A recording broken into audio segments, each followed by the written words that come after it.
আসসালামু আলাইকুম। সবাইকে রমজান মোবারক। গত রমজান থেকে এবছর রমজান পর্যন্ত অনেক মানুষই দুনিয়া ছেড়ে চলে গেছে। আল্লাহ আমাদেরকে বাঁচিয়ে রেখেছেন। আসুন বেশি বেশি করে দোয়া করতে থাকি, বিশেষ করে ইফতারের সময়টা দোয়াগুলি কবুল হয়ে যায়।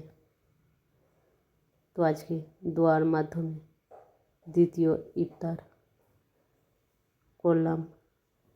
ইফতারের আয়োজন ছিল খুবই সিম্পল। আজানের মধুর ধ্বনিতে এক গ্লাস ঠান্ডা শরবতই বলে দেয় ইসলাম কতটা শান্তির, কতটা ধৈর্যের। তো এটা একটা ধৈর্যের পরীক্ষা। তো সবার জন্য বেশি বেশি দোয়া রইল। সবাই ভালো থাকবেন, সুস্থ থাকবেন, এই কামনা করি।